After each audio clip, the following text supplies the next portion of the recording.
नमस्कार दोस्तों, स्वागत है आपका आपके अपने ही यूट्यूब चैनल लक्ष्य क्लासेस पर। रोज की तरह आज भी हम सामान्य हिंदी के कुछ महत्वपूर्ण प्रश्नों पर चर्चा करेंगे।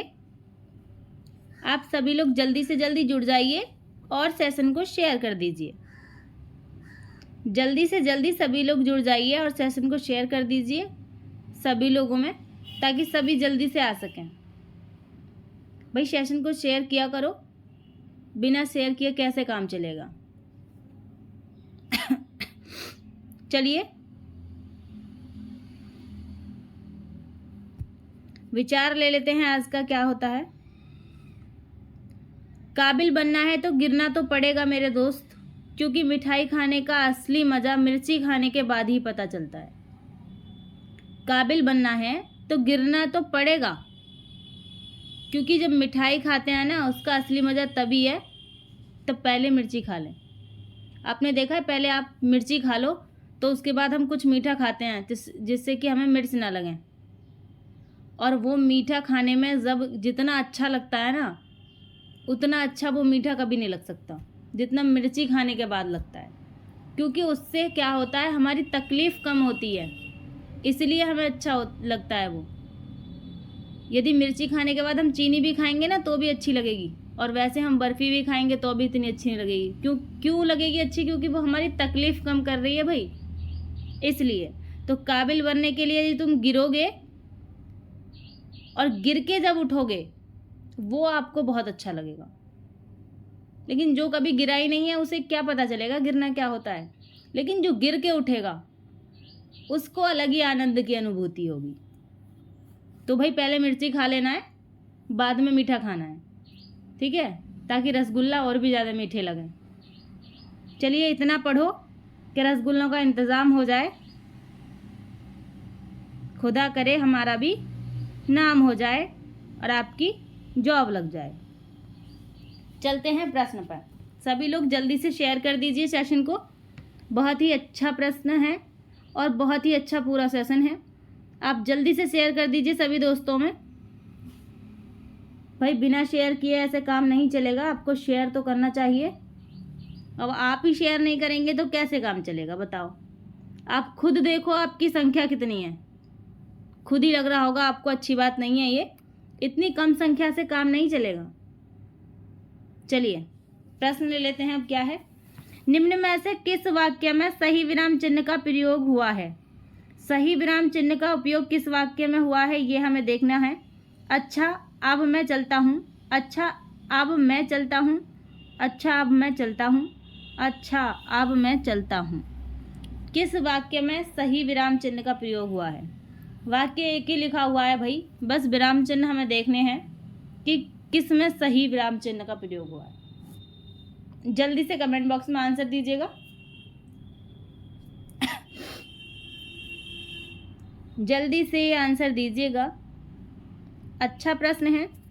चलिए आंसर ले लेते हैं, क्या होगा।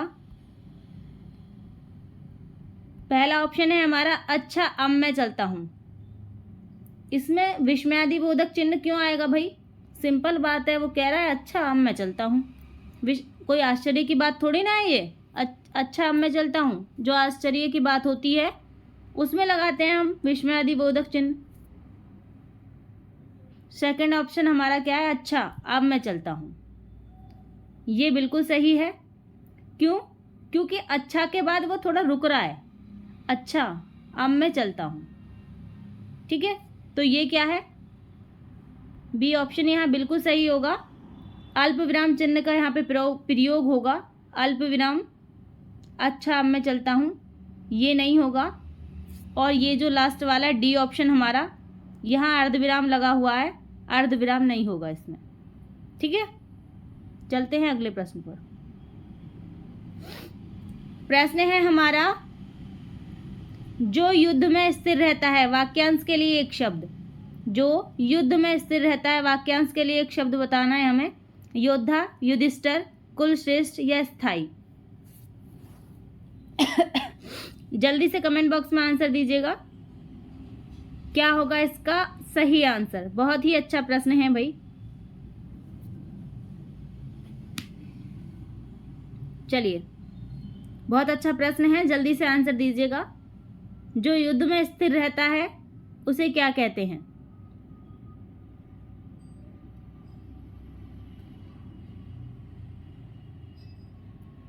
चलिए आंसर ले लेते हैं, क्या होगा इसका आंसर। पहला ऑप्शन है हमारा योद्धा। योद्धा किसे कहते हैं? युद्ध में लड़ने वाले को कहते हैं योद्धा, ठीक है। युधिष्ठिर किसे कहते हैं? सेकंड ऑप्शन है हमारा युधिष्ठिर। जो युद्ध में स्थिर रहता है उसे युधिष्ठिर ही कहते हैं भाई, बी ऑप्शन ही हमारा सही होगा यहाँ। जो युद्ध में स्थिर रहता है उसे युधिष्ठिर कहते हैं। कुल श्रेष्ठ किसे कहते हैं? कुल में श्रेष्ठ को कुलश्रेष्ठ कहते हैं। स्थायी किसे कहते हैं? एक स्थान पर टिके रहने वाले को स्थायी कहते हैं, ठीक है। आशा करती हूँ अच्छे से समझ में आ गया होगा। चलते हैं अगले प्रश्न पर। प्रश्न है हमारा, वसंत के 4 पर्याय दिए गए हैं, इनमें त्रुटिपूर्ण कौन सा है? मतलब वसंत के जो पर्यायवाची हैं इनमें से कौन सा नहीं है, ये हमें बताना है। जल्दी से कमेंट बॉक्स में आंसर दीजिएगा। वसंत के 4 पर्यायवाची दिए हुए हैं, एक ऐसा है जो इनमें से वसंत का पर्यायवाची नहीं है, वो हमें छांट के बताना है कौन सा वसंत का पर्यायवाची नहीं है। ऋतुपति, कुसुमाकर, मधुमास या कांतार। क्या है ऐसा ऑप्शन जो वसंत का पर्यायवाची नहीं है? जल्दी से कमेंट बॉक्स में आंसर दीजिएगा। प्रश्न ये भी बहुत अच्छा है, ये इसके ऑप्शन बहुत अच्छे हैं। ऋतुपति, कुसुमाकर, मधुमास या कांतार। ये इन ऑप्शन से बहुत सारे प्रश्न बनते हैं भाई, इनको ध्यान से देख लेना आप। चलिए आंसर ले लेते हैं हम, क्या होगा इसका आंसर। सभी आंसर दिया करो भाई, आंसर दोगे तो कुछ सीख लोगे, हाथों का कुछ नहीं जाता है, ठीक है। जब ये शरीर मिला है तो इसका प्रयोग कीजिए, हर अंग का प्रयोग कीजिएगा। यदि प्रयोग नहीं करेंगे तो आगे आने वाली पीढ़ी में वो चीज़ खत्म हो जाएगी। जैसे पहले सुना है आपने, पहले इंसानों के पूंछ होती थी, लेकिन वो क्या था, इंसान की लाइफ में पूंछ का कोई प्रयोग नहीं था, तो अब क्या हो गया, पूंछ खत्म हो गई। वैसे ही आप जिस अंग का प्रयोग नहीं करेंगे वो आगे आने वाली पीढ़ी में खत्म हो जाएगा। चलिए भाई, मजाक नहीं है ये, सच में बता रही हूँ। अब ऑप्शन देख लेते हैं। ऋतुपति, कुसुमाकर, मधुमास, ये सब बसंत के पर्यायवाची हैं। डी ऑप्शन हमारा यहाँ सही है। कांतार किसका पर्यायवाची है? वन का पर्यायवाची है, ठीक है। किसका है? वन का पर्यायवाची है, ये वसंत का नहीं है। चलते हैं अगले प्रश्न पर। प्रश्न है हमारा, उल्लास का विलोम है। शब्द दिया है उल्लास और पूछा है उल्लास का विलोम शब्द क्या है। हारिया नहीं है भाई, ये हर्ष है यहाँ पे, ठीक है। पहला ऑप्शन हमारा हर्ष है। हर्ष, विषाद, कष्ट या निराश है। ये ऑप्शन है निराश है, ठीक है, निराश है। उल्लास का विलोम क्या होता है? जल्दी से कमेंट बॉक्स में आंसर दीजिएगा। हर्ष होता है, विषाद होता है, कष्ट होता है या निराशा होता है? चलिए आंसर ले लेते हैं, क्या होगा।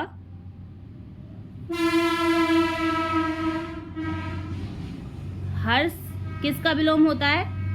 हर्ष विषाद का विलोम होता है। कष्ट का विलोम क्या होता है? कष्ट का विलोम होता है सुख, ठीक है। लेकिन उल्लास किसका विलोम होता है? निराशा, ठीक है। आपको याद रखना है, निराशा उल्लास का विलोम है भाई। हर्ष का विलोम विषाद है और कष्ट का विलोम सुख है। चलते हैं अगले प्रश्न पर। प्रश्न है हमारा, खग का अर्थ नहीं है। खग का अर्थ क्या नहीं है ये हमें बताना है। वाण नहीं है, पक्षी नहीं है, आकाश नहीं है या तारा नहीं है। क्या नहीं है खग का अर्थ?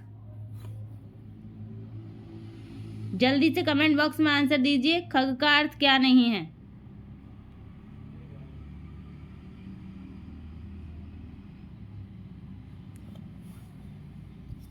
वाण नहीं है, पक्षी नहीं है, आकाश नहीं है, तारा नहीं है। चलिए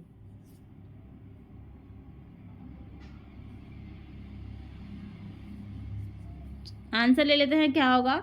वांड भी है, पक्षी भी है, तारा भी है। खग उसे कहते हैं वह जो आकाश या हवा में उड़ता हो, आकाश में उड़ता हो या फिर हवा में उड़ता हो, उसे कहते हैं खग। वाण जब धनुष से छूट जाता है तो वो भी हवा में उड़ता है, आकाश की तरफ कोई जाता है। पक्षी है, वो भी आकाश में उड़ता है। तारे हैं, वो भी आकाश में इधर से उधर उड़ते हैं। लेकिन क्या है, आकाश तो भाई आकाश है ही, आकाश में तो ये सब उड़ते हैं। आकाश खग का अर्थ नहीं है। ठीक है, चलते हैं अगले प्रश्न पर। प्रश्न बहुत अच्छा है ये, और ऐसा नहीं है, कई बार एग्जाम में आया भी हुआ है। ठीक है, चलते हैं अगले प्रश्न पर।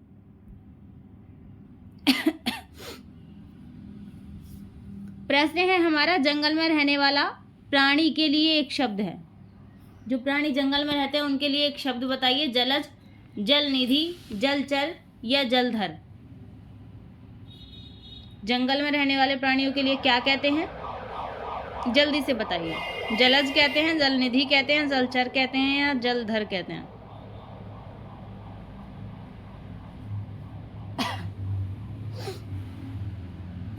चलिए, अच्छा प्रश्न है, आंसर ले लेते हैं, क्या होगा?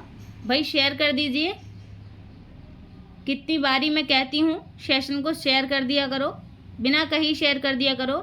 यदि एक क्लास किसी वजह से बंद होती है तो उसके ज़िम्मेदार आप हो, वो आपकी वजह से बंद होती है। हमारा काम पढ़ाना है, लेकिन शेयर करना आपका काम है भाई।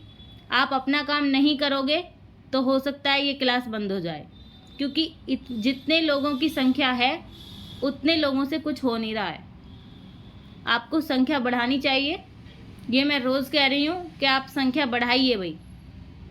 यदि आपको ये क्लास चाहिए तो आपको संख्या बढ़ानी चाहिए इसकी। ठीक है, कम से कम जितने तुम लोग हो वो एक दो लोगों को तो ला सकते हैं ना अपने साथ, लेकिन इतना भी नहीं करते आप लोग। चलिए, जल में रहने वाले प्राणी, एक शब्द बताना है। जलज किसे कहते हैं? जलज, जल में जन्म लेने वाला जलज होता है। ठीक है, कमल का पर्यायवाची है ये। जल में जन्म लेने वाला क्या होता है? जलज होता है। समुद्र को जलनिधि कहते हैं, जल को जो धारण करता है उसे जलनिधि कहते हैं, समुद्र। सी ऑप्शन हमारा यहाँ सही है। जल में रहने वाला प्राणी क्या होता है? जल में रहने वाला प्राणी जलचर होता है। ठीक है, डी ऑप्शन है हमारा जलधर, जल को धारण करने वाला।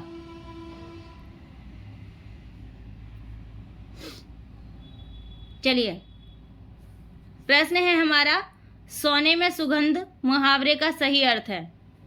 सोने में सुगंध मुहावरा है और पूछा है इसका अर्थ बताइएगा। सुंदर वस्तु में और गुण होना, सुगंध से युक्त आभूषण, सुंदर आभूषण होना या सुगंधित सोना। क्या है इसका सही अर्थ? जल्दी से कमेंट बॉक्स में आंसर दीजिएगा।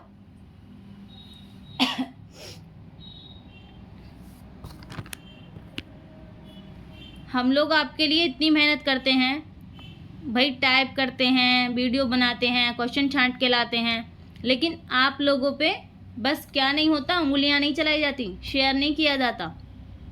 ये तो गलत बात होती है ना। शेयर करना चाहिए आपको। अब जल्दी से फटाफट जाके शेयर करके आओ। चलिए, आंसर ले लेते हैं। सोने में सुगंध मुहावरे का सही अर्थ, सुगंधित होना नहीं होगा, सुंदर आभूषण नहीं होगा, सुगंध से युक्त नहीं होगा। ए ऑप्शन हमारा सही होगा, सुंदर वस्तु में और गुण होना। एक तो सोना है ही, ऊपर से सुगंध और आ रही है उसमें से, मतलब किसी बहुत अच्छी चीज़ में और भी कोई ऐसा गुण होना जिससे उसका महत्व या मूल्य और भी ज़्यादा बढ़ जाए। सोना एक तो मूल्यवान है ही, ऊपर से उसमें सुगंध आए तो क्या हो जाएगा भाई? सोने में सुगंध हो जाएगा। वो तो सुंदर वस्तु तो है ही, एक और उसमें गुण और हों। भैया ये तो इंसानों के लिए भी है। ज़्यादातर सुंदर लोगों में मैंने सुना है गुण नहीं होता, लेकिन कोई सुंदर भी है और उसमें गुण भी है, कहते ना ये तो सोने में सुहागा है। सुहागा से मतलब सुगंध वाली चीज़ है। ठीक है, चलिए तो गुणों को विद्यमान रखिए भाई अपने अंदर। जब उनका उतना महत्व है गुणों का, तो क्यों ना उन्हें संभाल के रखा जाए। सोने से तुलना हो रही है भाई गुणों की। प्रश्न है हमारा, अमन का राग के लेखक हैं। अमन का राग के लेखक बताने हमें कौन है। भवानी प्रसाद मिश्र हैं, मुक्तिबोध हैं, शमशेर बहादुर सिंह हैं, या इनमें से कोई नहीं। अमन का राग, जल्दी से कमेंट बॉक्स में आंसर दीजिएगा। बहुत ही अच्छा प्रश्न है और बहुत बार एग्जाम में आया है ये।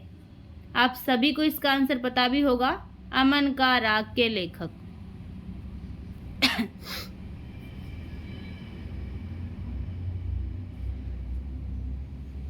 चलिए आंसर ले लेते हैं, क्या होगा भाई। इनमें से कोई नहीं तो होगा ही नहीं, मैंने पहले ही बता दिया, ऐसे पहले ही काट लिया करो। कभी 100 में से 1% होता है कि ये ऑप्शन सही हो, वैसे होता नहीं है। भवानी प्रसाद मिश्र नहीं होंगे, मुक्तिबोध नहीं होंगे, सी ऑप्शन हमारा सही होगा, शमशेर बहादुर सिंह। अमन का राग के लेखक कौन है? शमशेर बहादुर सिंह। चलते हैं अगले प्रश्न पर। लास्ट तक बने रहिएगा, प्रश्न बहुत अच्छे हैं। ई प्रत्यय किस शब्द में नहीं है? हमें ये बताना है कि ई प्रत्यय किस शब्द में नहीं है। भाई ये तेती नहीं है, तेली है।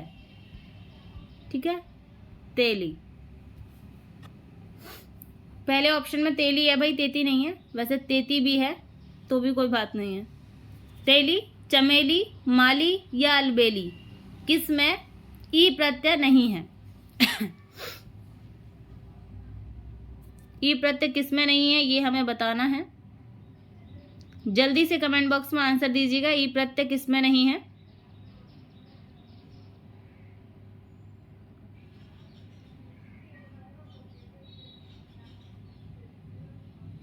चलिए आंसर ले लेते हैं, क्या होगा। अलबेली में ई प्रत्यय होगा, माली में ई प्रत्यय होगा, तेली में ई प्रत्यय होगा। बी ऑप्शन हमारा सही है। चमेली है ऐसा शब्द जिसमें ई प्रत्यय नहीं होगा। चमेली, क्योंकि चमेली में कोई मूल शब्द नहीं निकल रहा है, चमेली चमेली होता है। तेली में तेल मूल शब्द है, माली में माल मूल शब्द है, ई प्रत्यय लगा है। अलबेली में अलबेल मूल शब्द है, ई प्रत्यय लगा है। ठीक है, लेकिन चमेली चमेली होता है, इसका कोई मूल शब्द अलग नहीं निकल रहा है। ठीक है, तो इसमें ई प्रत्यय नहीं है। चलते हैं अगले प्रश्न पर। प्रश्न है हमारा, हिंदी किस लिपि में लिखी जाती है? किस लिपि में लिखी जाती है हिंदी, ये आपको बताना है। खरोष्टी लिपि में, ब्राह्मी लिपि में, नागरी लिपि में या मसनवी लिपि में? किस लिपि में लिखी जाती है हिंदी भाई? जल्दी से कमेंट बॉक्स में आंसर दीजिएगा। बहुत ही अच्छा प्रश्न है। खरोष्टी लिपि में, ब्राह्मी लिपि में, नागरी लिपि में या मसनवी लिपि में?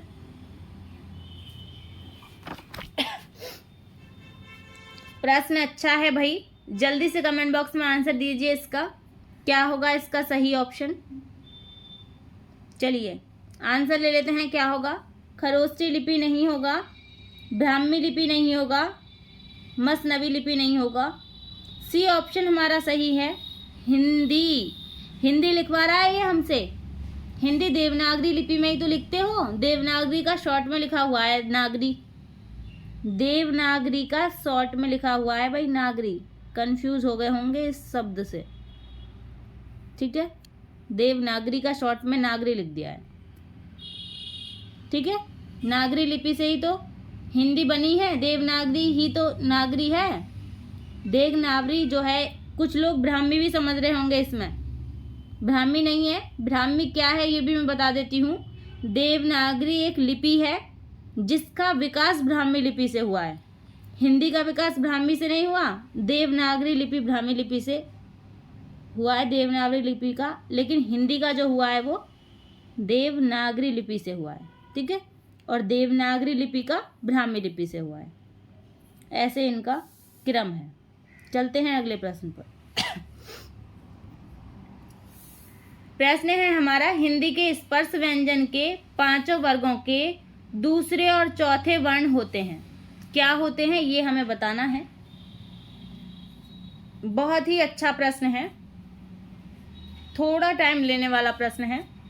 जिसको आता होगा उसके लिए थोड़ा टाइम भी नहीं लेगा, लेकिन जिनको थोड़ा सा कन्फ्यूजन होगा उनके लिए थोड़ा टाइम लेने वाला प्रश्न है। हिंदी के स्पर्श व्यंजन के 5 वर्गों के दूसरे और चौथे वर्ण होते हैं। क्या होते हैं ये हमें बताना है। अल्पप्राण होते हैं, महाप्राण व्यंजन होते हैं, घोष व्यंजन होते हैं या अघोष व्यंजन होते हैं। भाई सभी मैंने पढ़ाए हैं तो आपको टाइम नहीं लगना चाहिए इस प्रश्न को करने में। मैंने घोष भी पढ़ाए हैं, अघोष भी पढ़ाए हैं, महाप्राण भी पढ़ाए हैं और अल्प प्राण भी पढ़ाए हैं, बहुत अच्छी तरह पढ़ाए हैं। चलिए जल्दी से आंसर दीजिएगा।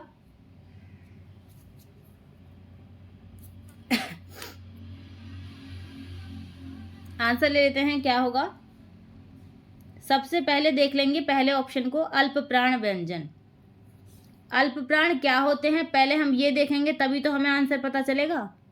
हर वर्ग का पहला, तीसरा और 5वां वर्ण क्या होता है, अल्प प्राण होता है। ये रे ले वे, उसके साथ पहला, तीसरा और 5वां वर्ण तो होता ही है, उसके साथ ये रे ले वे, ये भी क्या होते हैं, अल्प प्राण होते हैं। अब बात कर लेते हैं महाप्राण की। जब तीसरा, 5वां, पहला, ये हमारे अल्प प्राण हो गए। जो बाकी जो बचे दूसरा और चौथा, ये क्या हो गए, महाप्राण हो गए। यही तो पूछ रहा है। 5 वर्गों के दूसरे और चौथे वर्ण क्या होते हैं, महाप्राण होते हैं। बी ऑप्शन हमारा सही है। हर वर्ग का दूसरा और चौथा महाप्राण होता है। ठीक है। और कौन कौन से होते हैं महाप्राण, से और है, ये क्या होते हैं, महाप्राण होते हैं।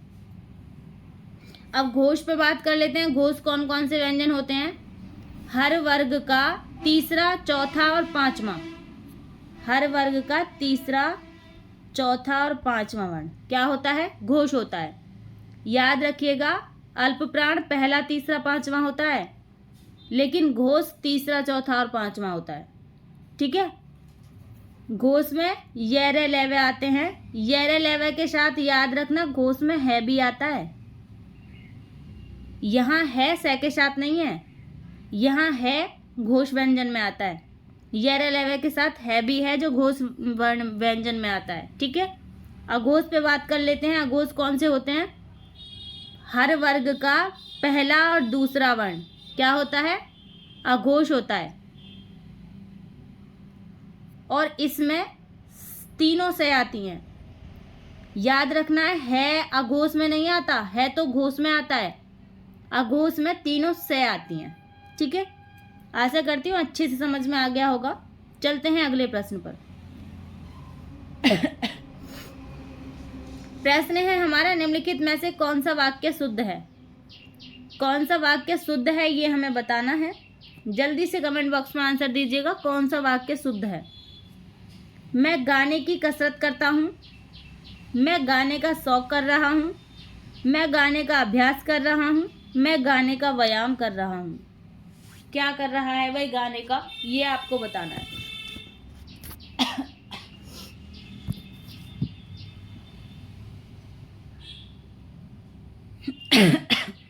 जल्दी से कमेंट बॉक्स में आंसर दीजिए भाई, कौन सा वाक्य शुद्ध है।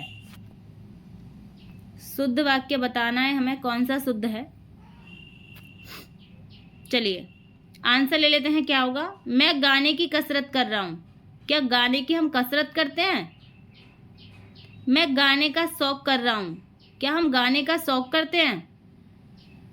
मैं गाने का व्यायाम कर रहा हूँ, क्या हम व्यायाम करते हैं गाने का। हम क्या करते हैं, गाने का अभ्यास करते हैं। सी ऑप्शन हमारा सही है, गाने का हम अभ्यास करते हैं। व्यायाम नहीं करते, शौक नहीं करते, कसरत नहीं करते, अभ्यास करते हैं गाने का। चलते हैं अगले प्रश्न पर। प्रश्न अच्छा था ये। प्रश्न अगला हमारा यह है, व्यवहार में वह बिल्कुल वैसा ही है जैसे उसके पिताजी। व्यवहार में वह बिल्कुल वैसा ही है जैसे उसके पिताजी। यह कैसा वाक्य है यह हमें बताना है। सरल वाक्य है, संयुक्त वाक्य है, मिश्र वाक्य है या इनमें से कोई नहीं। जल्दी से कमेंट बॉक्स में आंसर दीजिएगा। व्यवहार में वह बिल्कुल वैसा ही है जैसे उसके पिताजी। मुझे पता है बहुत बहुत महान लोग हैं, तुरंत कमेंट कर देंगे कि बिल्कुल गलत लिखा हुआ है। भैया आधा ले है, ये टाइपिंग मिस्टेक है, इसको ऐसे देख लेना। मुझे पता है गलतियां सबको दिखती हैं, अच्छाई किसी को नहीं दिखती।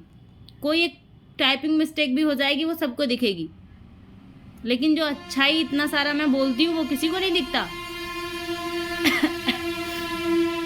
चलिए, जैसा कि मैंने बताया है, डी ऑप्शन को आप काट ही देंगे। सरल वाक्य ये है ही नहीं, थोड़ी सी लड़ाई संयुक्त और मिश्र में है। उसमें भी हमें ये देखना है कि संयोजक अव्यय कौन सा जुड़ा हुआ है। व्यवहार में वह बिल्कुल वैसा है, कैसा है, जैसे उसके पिताजी। वैसा और जैसा लगा हुआ है, वैसा और जैसा किस में लगता है? संयोजक अव्यय मिश्र वाक्य में लगता है। ठीक है, मिश्र वाक्य में लगता है। मिश्र वाक्य के संयोजक अव्यय कौन कौन से हैं? क्योंकि, उतना, जैसा, वैसा, जब, वहाँ, जहाँ, उधर, इधर, यद्यपि, अगर, तो, ये सब मिश्र वाक्य के संयोजक अव्यय हैं। इनसे ही पता चल जाता है कि ये मिश्र वाक्य है, और कुछ देखने की ज़रूरत ही नहीं है। चलिए अगले प्रश्न पर चलते हैं। प्रश्न है हमारा अतिवृष्टि। अतिवृष्टि किसे कहते हैं ये हमें बताना है। अतिवृष्टि, अत्यधिक विचार करना, अत्यधिक वर्षा होना, अत्यधिक सुख होना, सूखा होना, अत्यधिक संतुष्ट होना।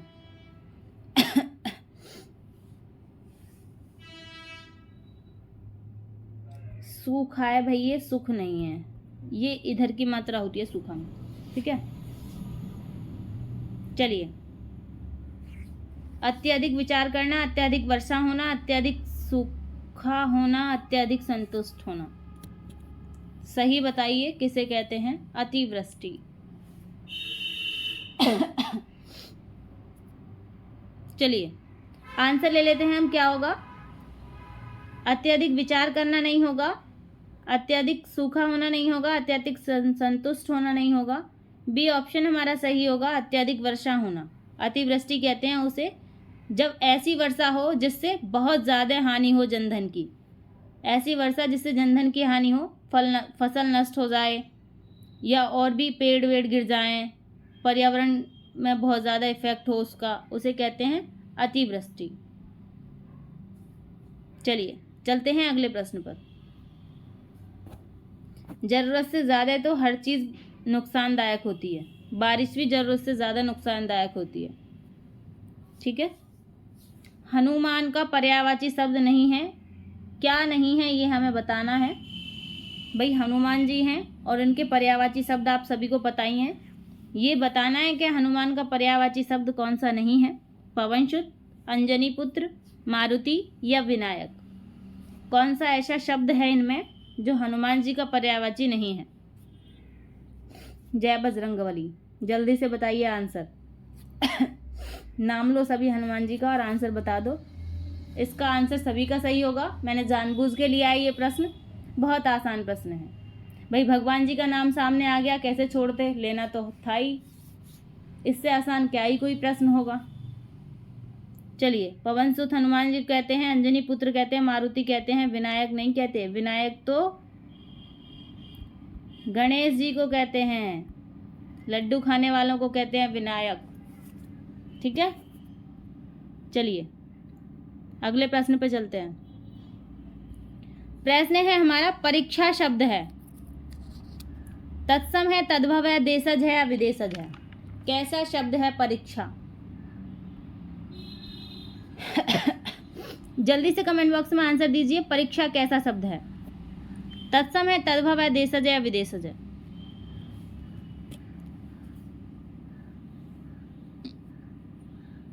चलिए आंसर भी ले लेते हैं, क्या होगा? न विदेशज है, न देशज है, न तद्भव है। तत्सम शब्द है भाई परीक्षा। संस्कृत से ज्यों का तो प्रयोग कर रहे हैं हम परीक्षा को, लेकिन इसे यदि हिंदी में या तद्भव में प्रयोग करेंगे तो परख कहते हैं, परख हिंदी में। परीक्षा को, जिसे आप लोग कभी यूज़ ही नहीं करते। बहुत शब्द ऐसे हैं जिन्हें हम संस्कृत के ही प्रयोग करते हैं, लेकिन हमें अच्छे भी लगते हैं। ऐसे लगता है पता नहीं हम क्या बोल रहे हैं। परीक्षा परीक्षा परीक्षा ही अच्छा लगता है हमें। हमें पता भी नहीं होता है कि हम संस्कृत का शब्द यूज़ कर रहे हैं, लेकिन हिंदी इसकी या तद्भव रूप क्या है, परख कहते हैं परीक्षा को। ठीक है, चलिए भाई, प्रश्न मैंने कमेंट बॉक्स में दिया था ये आपको, कि आपको आंसर बताना है। महात्मा शब्द में समास है। जानबूझकर मैंने इस तरह का प्रश्न लिया है। ये द्विगु समास है, बहुव्रीहि समास है, द्वंद्व समास है, तत्पुरुष समास है। ये प्रश्न आपके कन्फ्यूजन को दूर करने के लिए है। आपको आंसर बताना है कौन सा होगा इसका ऑप्शन।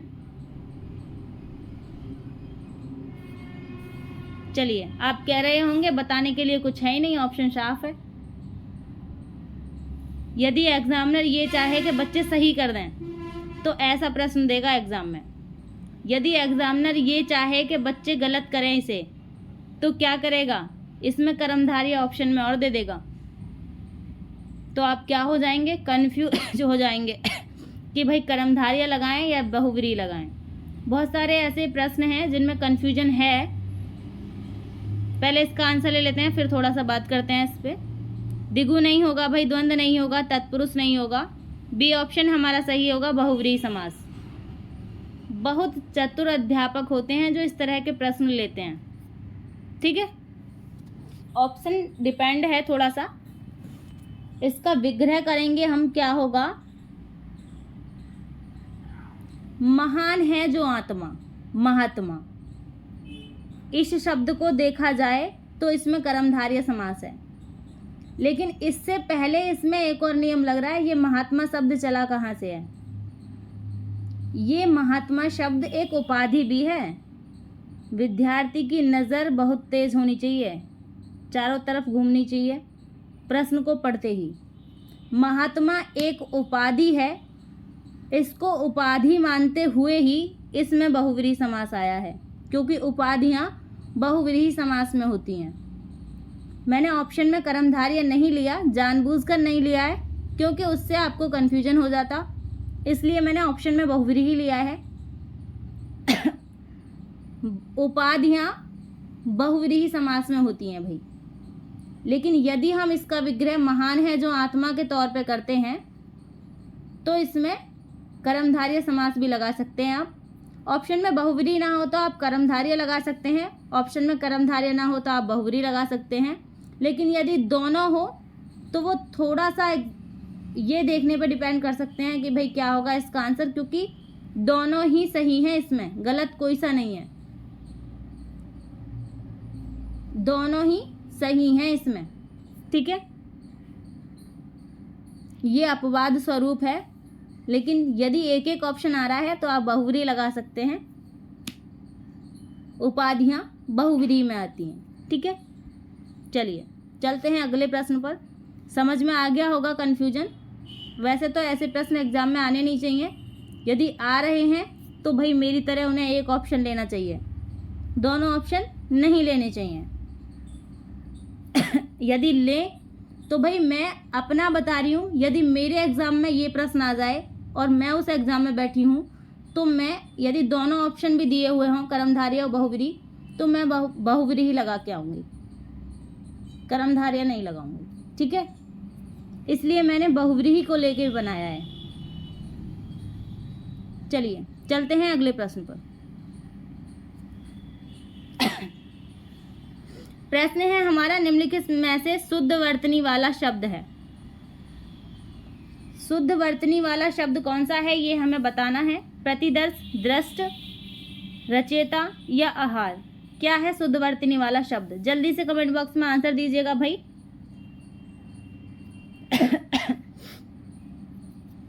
शुद्ध वर्तनी वाला शब्द क्या है? जल्दी से कमेंट बॉक्स में आंसर दीजिएगा। अच्छा प्रश्न है ये भी। प्रश्न तो सभी अच्छे होते हैं भाई, करने वाले के ऊपर डिपेंड करता है। आहार गलत होगा, ऐसे नहीं लिखा जाता। आहार नहीं होता, आहार होता है। ठीक है।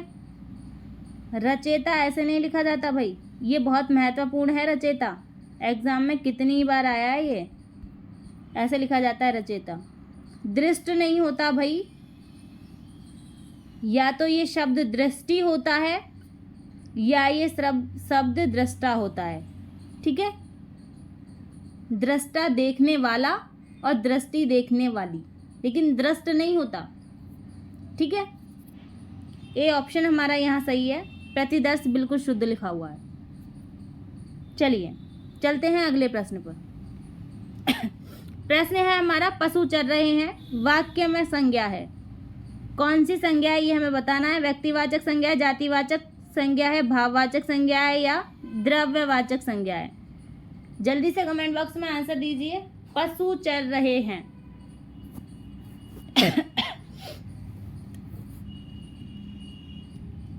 बहुत ही अच्छा प्रश्न है और आसान भी है।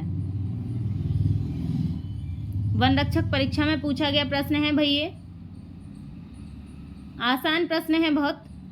शायद ही किसी का गलत गया होगा ये प्रश्न, और इससे ज़्यादा आसान क्या ही होगा जब एग्ज़ाम में आया है तो। चलो आंसर ले लेते हैं, क्या होगा। व्यक्तिवाचक नहीं होगा भाई, किसी एक व्यक्ति की बात नहीं कर रहा है, ठीक है। जातिवाचक होगा, पशु चर रहे हैं, पूरी पशु जाति के बारे में बात हो रही है, ठीक है। भाववाचक तो है ही नहीं, द्रव्यवाचक है ही नहीं। चलिए अगले प्रश्न के बारे में बात करते हैं। प्रश्न लास्ट प्रश्न है ये आज के सेशन का हमारा, और बहुत ही अच्छा प्रश्न है भाई। मन रे तन कागद का पुतला, लगे बूंद विनसी जाए छिन में, गर्व करे क्या इतना। जल्दी से बताइए कौन सा रस है इसमें। शांत रस है, वात्सल्य रस है, भक्ति रस है, करुण रस है। मन रे तन कागद का पुतला, लगे बूंद वंशी जाए छिन में, गर्व करे क्या इतना।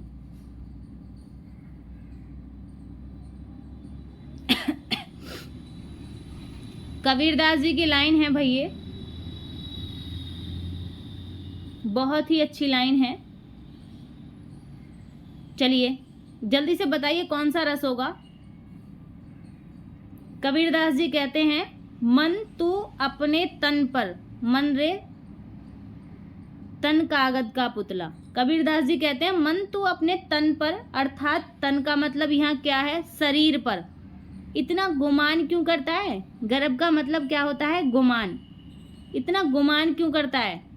यह तो कागज के पुतले के समान है, जो पानी की बूंदों से क्षण भर में नष्ट हो सकता है। मन तू अपने शरीर पर इतना घमंड क्यों करता है, इतना गुमान क्यों करता है। ये तो एक कागज़ के पुतले के समान है, जो पानी की कुछ बूंद मात्र से क्षण भर में नष्ट हो सकता है। जैसे कागज़, पानी की बूंद, तुम पानी डाल दो कागज़ पे, क्या होता है, नष्ट हो जाता है, गल जाता है। वैसे ही शरीर है, पता नहीं है कब एक क्षण में ये नष्ट हो जाए, फिर भी इतना गुमान क्यों करता है। अब इसको पढ़कर और इसको सुनकर आपके मन में क्या भाव आया है, एक शांति का भाव आया है। जिस रस को पढ़कर मन में शांति का भाव आए उसे शांत रस कहते हैं। लगा होगा इसे पढ़ने के बाद जैसे भगवान के पास पहुंच गए हों भाई, अब कुछ नहीं है, भगवान के पास पहुंच गए।